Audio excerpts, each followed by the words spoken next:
Robin Miller. Thank you, Madam Deputy Speaker. It's a pleasure to follow the Honourable Member for Cambridge in his speech. And in fact, I've enjoyed just listening to the various contributions and the many aspects of this hydra, this many-headed hydra that the Data Bill represents. In particular, the Honourable Members for Manchester Central, her reference to interoperability, and the Honourable Member for Glasgow North West and her reference to hurdles are points I'll be returning to briefly, Madam Deputy Speaker. But let me say I welcome the fact that we have a bill that focuses on data. Data is the new oil, as they say, and it's essential that we do grapple with the implications of that. Data, if there's need of an example, was critical in our fight against COVID-19. Data enabled the rapid processing of new universal credit applications. Data meant we could target funds into business accounts quickly to make sure that furlough payments were made. Data gave us regular updates on infection rates. And data underpinned the research, rapid rollout and reporting of vaccines to the right people, at the right time, at the right place. And we've also seen that data on all of these matters was questioned at every step of the way, then and continuing since. Data matters. This bill matters. It gives us an opportunity to redefine our regulatory approach, as the Honourable Member for Cambridge alluded to.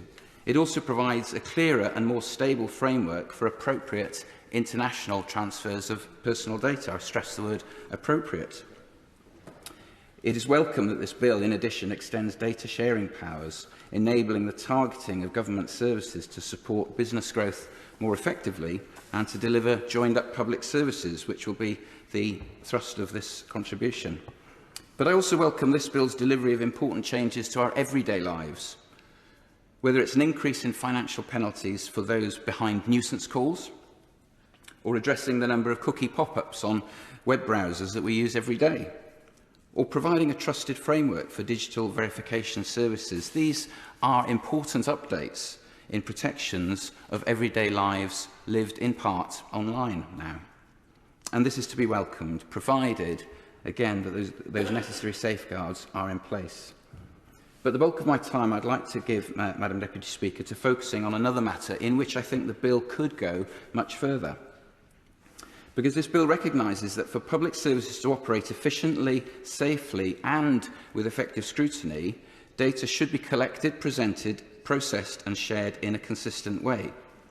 Yet it is frustrating that the current scope of this bill is for such information standards to apply in England only. Madam Deputy Speaker, I'm going to use health as an example to illustrate my point. And in Aberconwy, we are experiencing severe systematic failings in the delivery of health services across North Wales.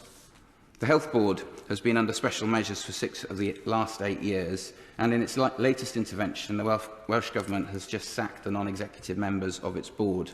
Little surprise, then, that it is the #1 domestic concern for constituents across North Wales, and constituents of Aberconwy put it into our plan for Aberconwy. Now, this is not an exercise in point scoring, but it is in this bill I see an opportunity to help tackle this problem.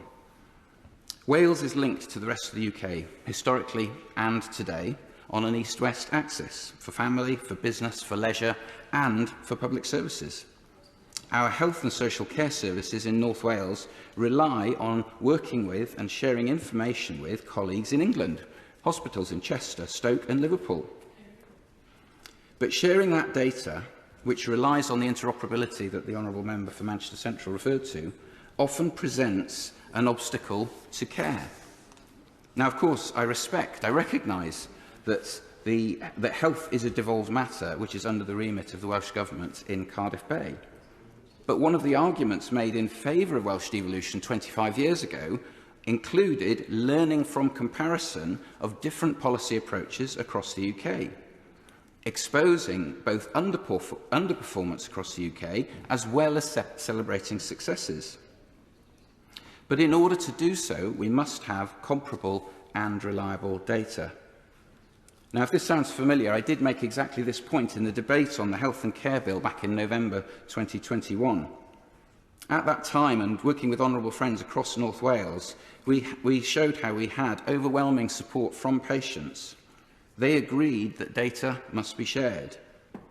The healthcare professionals we spoke to agreed data needs to be shared.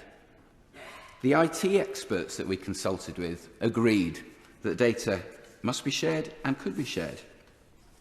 And the local administrators, community groups and civil servants that we spoke to also told us they agreed the data needs to be shared. But the reality is that currently data in different parts of the UK is often not comparable, and neither is the timing of its publication aligned. Now again, I stress, today I focused on health as a pressing and urgent example of the need for sharing data. But these points apply across our public services. Indeed, the Honourable Member for Loughborough gave an excellent and powerful example, practical example, of how data sharing within the police inadvertently introduces all sorts of unnecessary barriers. But as much as I've spoken about health, this applies equally to the education of our children, the well-being of our grandparents, skilling our workforce, levelling up our communities, ensuring fair and competitive environments for business across the UK, and more. Not least the health or the future of our environment. I repeat, good data is essential for good services. And I do recognise the good work that is going on with the ONS and with the helpful cooperation of devolved administrations. But it is time and an opportunity, I believe, for the Government to consider amendment to the bill at committee stage. An amendment that mandates agreement on and the collection and publication of key UK-wide data for public services. That data should be timely, accessible and interoperable. Now, all administrations will already hold data for the operation of their public services, but comparability and interoperability will allow professionals and planners to assign resources and guide interventions where they're needed most. It will allow patients and the users of our public services to make informed decisions about where to be treated or where to live and where to seek those services. And it will also allow politicians, like myself, to be held to account when services fail. I do not believe that such an amendment would divide the House in compassion or in common sense, Madam Deputy Speaker. So in conclusion, I'll say this. I know our Prime Minister understands the importance of data. He seeks to put it at the heart of a modern, innovative, dynamic and thriving UK. But it must be good data that flows through our veins and to all parts of our nation if it is to animate us and make the UK a success. For that reason, we need to go further. We need to ensure data comparability and interoperability between all parts of the UK. I look forward to hearing the Minister's concluding remarks.